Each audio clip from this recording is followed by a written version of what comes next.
Mobiles அந்த மாதிரி தான் பார்த்துருக்கோம். விஜய் லேட்டஸ்ட் மூவி தான் எங்களுக்கு பார்க்க சான்ஸ் கிடச்சிது. பட் அந்த ஃபிலிம் இப்போ பார்க்கும்போது நல்லா இருந்துச்சு வைப். அப்போ நம்ம இருந்திருந்தாலும் இதே வைப் தான் கிடச்சிருக்கும். ஸோ அந்த வைப் வந்து நல்லா இருந்துச்சு. விஜய் சூர்யா வடிவேலு இவங்களோட காம்பினேஷன் ரொம்ப நல்லா இருந்துச்சு ப்ரோ. அதுதான் படத்துக்கு வந்து மெயின் சீனே எனக்கு தெரிஞ்சு. ஓகேவா, அந்த காமெடி, அவங்க கான்ட்ராக்ட், அந்த அப்ப ரொம்ப நல்லா இருந்துச்சு. படத்துல வந்து சாங்ஸ் எல்லாம் நல்லா விஜய் நல்லா டான்ஸ் நல்லா தான் ப்ரோ இருக்கு. அதை விட சூப்பராக இன்னொரு ஃபிலிம்ஸ்லாம் நிறைய பண்ணியிருக்கேன். பட் அப்போதைக்கு சீசன் தான் அந்த டான்ஸ் எல்லாமே நல்லா தான் இருக்கு. இப்போ கூட லேட்டஸ்ட் அந்த பாட்டுலாம் ட்ரெண்ட் ஆனது நல்லா தான் இருக்கு. தேவயானிலாம் நல்லா நடிச்சிருக்காங்களா? தேவயானோட லவ்லாம் நல்லா எல்லாமே ஓகே தான். பட் மெயினாக வந்தது விஜய்க்காக தான். விஜய் வந்து இந்த படத்துல என்ன நடிப்பு வந்து எந்த சீன் உங்களுக்கு விஜய் எல்லா சீனையும் பிடிச்சிருந்து ப்ரோ. அந்த லாஸ்ட் அந்த ஃபைனல்ஸ் அந்த எமோஷனல் சீன் தான் ரொம்ப கனெக்ட் ஆச்சு. அந்த சந்துரு அது ரொம்ப நல்லா இருந்துச்சு. உங்களுக்கு இன்னைக்கு உள்ள 2K கிட்ஸ் இளைஞர் எல்லாம் நல்லா எல்லாருக்கும் 2K கிட்ஸ் 90 கிட்ஸ் போ விஜய் ஃபேன்னாவே எந்த படமாக இருந்தாலும் ஓகே தான். அவர் நடிச்ச எதாக இருந்தாலும் ஓகே தான். உங்களுக்கு படம் பிடிச்சிருக்கா? Of course bro. விஜய் படம் எப்படி பேரும் பிடிக்காமல் இருக்கும். படம் சூப்பர் ப்ரோ. வேறு மாதிரி இருந்தது. எங்கள் தளபதி வந்து ரொம்ப க்யூட்டாக இருந்தார் இந்த படத்தில். ஆக்சுவலாக வந்து இந்த படம் ஒரு மாஸ் மூவிலாம் கிடையாது. ஒரு நார்மல் ஃபேமிலி மூவி, நார்மலாக நம்ம வந்து பார்த்து என்ஜாய் பண்ணுற ஒரு காமெடி ஃபிலிம் தான். ஆனால் இந்த படத்தையே வந்து மாஸாக கொண்டாடுறது வந்து ஒரே ஆளுக்காக தான், எங்கள் தளபதிக்காக தான். அவ்வளோ க்யூட்டாக இருந்தார் அவர். என்ன சீன் அவர் என்ன பண்ணாலும் நல்லா இருந்தது. அவர் சிரிச்சாலும் க்யூட்டாக இருக்குது, திட்டினாலும் க்யூட்டாக இருக்குது, சண்டை போடாலும் க்யூட்டாக இருக்குது, என்ன பண்ணாலுமே க்யூட்டாக இருந்துச்சு. ஸ்க்ரீனில் வேறு யாருமே பார்க்க வேணாம், தளபதியே பார்த்துக்கலாம். அவ்வளோ நல்லா இருந்தது. பாட்டு எல்லாமே வந்து நம்ம ஸ்பாட்டிஃபைல நார்மலாக நான் கேட்குறது தான், தென்றல் வரும். ஆனால் அது வந்து இந்த ஸ்க்ரீனில் நம்ம சவுண்ட் எஃபெக்டில் வந்து கேட்கும் போது ரொம்ப நல்லா இருந்துச்சு. கண்டிப்பாக ஃபேமிலியாக ஃப்ரெண்ட்ஸாக கண்டிப்பாக வந்து என்ஜாய் பண்ணலாம் அந்த ஃபிலிமை. இது ஆக்ஷன் சீக்வன்ஸ் எல்லாமே நல்லா இருந்தது. சூர்யா சார் அண்ட் தளபதி இவங்க 2 பேரோட அந்த காம்போ வந்து சூப்பராக இருந்தது. அதாவது வந்துட்டு அந்த ஃப்ரெண்ட்ஷிப் வந்து ரொம்ப அழகாக போர்ட்ரே பண்ணுவாங்க. ஃப்ரெண்டுனா இப்படி தான் இருக்கணும் அப்படின்னு காட்டுற அந்த இது வந்து ரொம்ப நல்லா இருக்கும் அந்த பாண்டு. ஸோ எனக்கு வந்து ரொம்ப பிடிச்சது. ஓவராலாக ஒரு நல்ல ஃபிலிம். கடைசியில் கொஞ்சம் அழுதுட்டு எமோஷனலாக இருக்கும். இது எல்லாமே நாங்கள் ஆக்சுவலாக மிஸ் பண்ணுவோம்.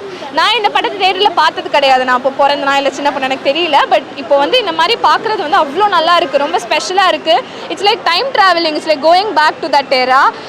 எப்போவுமே தளபதி வந்து எப்போவுமே க்யூட் தான். இப்போவும் க்யூட் தான், அப்பயும் க்யூட்டாக தான் இருக்கார். விண்டேஜ் தளபதி அவ்வளோ நல்லா இருந்தார் இந்த படத்தில். 21 வருஷம் கழிச்சு இந்த படம் டிஜிட்டலில் வந்துருக்கு. ரொம்ப நல்லா குவாலிட்டி சூப்பராக இருந்தது. ஒரு புது படம் மாதிரியே இருந்தது. சீரியஸாக அவ்வளோ நல்லா இருந்துச்சு குவாலிட்டி. படம் வரும்போது நீங்கள் பிறந்ததே இல்லை. தியேட்டரில் பார்க்கும்போது எவ்வளோ எக்ஸ்பீரியன்ஸ்? எனக்கு லைக் அதான் சொல்கிறேன், டைம் ட்ராவல் பண்ண மாதிரி இருக்குது. அந்த ஏராவில் பிறந்திருக்கலாமோன்னு தோணுது எனக்கு. தளபதி ஏரா நான் கரெக்டாக இப்போ நான் வந்துட்டு ஒரு ஏஜுக்கு வந்து நான் மூவி தனியாக வந்து பார்க்குறேன், இல்லை மூவி வந்து இவ்வளோ என்ஜாய் பண்ணுறேன்னா அந்த டைமில் கரெக்டாக தளபதி வந்து ஸ்டாப் பண்ணுறாரு. ரொம்ப கஷ்டமாக இருக்குது, நடிக்கவே ஸ்டாப் பண்ணுறாரு.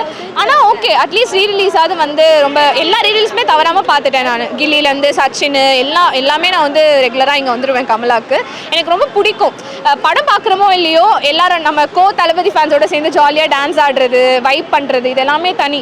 எவ்வளோ சோகம் இருந்தாலும் சரி, எவ்வளோ கஷ்டம் இருந்தாலும் சரி, இங்கே வந்து நம்ம இந்த மாதிரி ஒரு ஃபன் பண்ணும்போது, அதுவும் தளபதியை ஸ்க்ரீனில் பார்க்கும்போது ஆட்டோமேட்டிக்காக எல்லா வரிஸுமே போகுது. அவ்வளோ நல்லா இருந்துச்சு, ரொம்ப சந்தோஷமாக இருந்தது. படத்தில் சூர்யாவும் வடிவேலும் வந்து சேர்ந்து கூட நடிச்சிருக்காங்க. அவங்களோட நடிப்புலாம் எப்படி? ஒரு தீ எரியுது கூட, நீங்கள் இன்னும் வந்து பெட்ரோல் போட்டால் எப்படி எரியும் அந்த மாதிரி தான். தளபதி நார்மலாக நடிக்கிறாரு. அவரோட சேர்ந்து வடிவேல் சாரோட காமெடி, சூர்யா சாரும் சேர்ந்து வந்து அந்த பண்ணுற அந்த ஃப்ரெண்ட்ஷிப், இது எல்லாமே சேர்த்து ஒரு ட்ரீட் அப்படின்னு சொல்லலாம். எங்களுக்கு ஒரு டபுள் ட்ரீட்டாக இருந்தது. ரொம்ப நல்லா இருந்துச்சு. கண்டிப்பாக பார்க்கலாம், ஃபேமிலியோட பார்க்கலாம். லைக் ஃபேமிலியோட தான் பார்க்கணும், ஃப்ரெண்ட்ஸுமே வந்து பார்க்கணும், யார் வேணாலும் பார்க்கலாம் இந்த படத்தை. இப்போ வந்து ஒரு குற்றச்சாட்டு போயிட்டு இருக்கு, சின்ன பசங்கள்லாம் வந்து ஓட்டு போடுற வயசு என்ன வரல, விஜய்க்கு வந்து 2026 வந்து ஓட்டு போடுறதே இல்லை அப்படின்னு ஒரு இதுவாக இருக்குது. இப்போ நீங்கள் உங்கள் ஃபேமிலியில் உள்ளவங்களாம் விஜய்க்கு ஓட்டு போடுவாங்களா? கண்டிப்பாக நாங்கள் எல்லாருமே தளபதிக்கு தான் வந்து சப்போர்ட் பண்ணுவோம். தளபதி வந்துட்டு அவர் இந்த அரசியலுக்கு வர்றது அது எல்லாமே இப்போது ஃபஸ்ட்டு எங்களுக்கு தெரிஞ்ச தளபதி வந்து நடிகர் தளபதி தான். அவருக்காக அவரை வந்துட்டு குழந்தைங்க எல்லாருமே என்ஜாய் பண்ணுறாங்க. ஒரு நடிகனாக சரி, ஒரு இன்ஸ்பிரேஷனாக சரி, ரோல் மாடலாக சரி, அவரை மாதிரி டான்ஸ் ஆடணும், அவரை மாதிரி பேசணும், அவரை மாதிரி நடந்துக்கணும், எல்லா விதத்துலையுமே அவர் ஒரு ரோல் மாடல் தான். இல்லை உங்கள் ஃபேமிலியில் உள்ளவங்களாம் உங்கள் விஜய்க்கு ஓட்டு போடுவாங்க? கண்டிப்பாக பண்ணுவாங்க. சரி.